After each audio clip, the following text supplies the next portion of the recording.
Hello, my name is Gayle and I'm going to be taking us through today's devotional. So, as we've journeyed through Easter this week with Jesus, we've reached the point where he's been betrayed, he's been arrested, and he's been brought before Pilate, the Roman governor. We're now in John 18. Pilate is interrogating Jesus, trying to work out what Jesus has done wrong, why he deserves to be arrested and crucified. And I'm just going to read from verses 38 to 40. "What is truth?" retorted Pilate. With this he went out again to the Jews gathered there and said, "I find no basis for a charge against him. But it is your custom for me to release one prisoner at the time of the Passover. Do you want me to release the King of the Jews?" They shouted back, "No, not him. Give us Barabbas." Now Barabbas had taken part in a rebellion. There's a couple of things that really stuck out to me when I read this passage.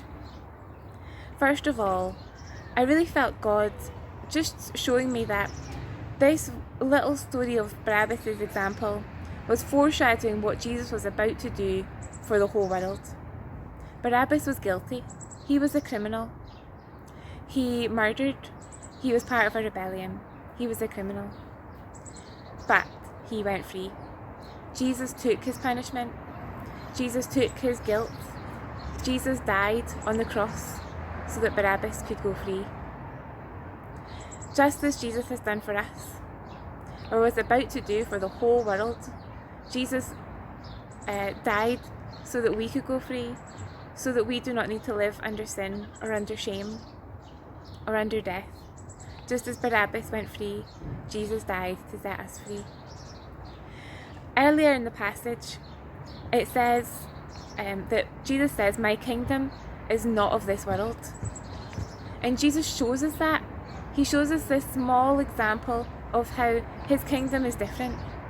In Jesus' kingdom, we do not need to live under sin, under shame, under fear, under death. In Jesus' kingdom, we can go free because Jesus took all that and dealt with it on the cross. Jesus took all the things that we've done, all the sins, all the stupid mistakes that we've made, all our fears, and he dealt with them on the cross. He won the victory. So just as Barabbas went free, we can walk free. Whilst reading this story as well, I was imagining being there, imagining what it would have been like. Jesus was being followed by an angry mob.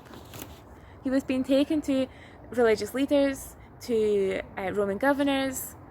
He was being interrogated again and again, people trying to find him guilty for something. It must have been chaotic. It must have felt so out of control. The disciples were running away. But what I was really reminded of was those little sentences that are stuck in throughout the story where it says, this happened to fulfill the scriptures, or this happened so that what Jesus said would be true. This was not chaos. It wasn't out of control. It may seem that way, and it may feel like that way to us sometimes, but God is in control.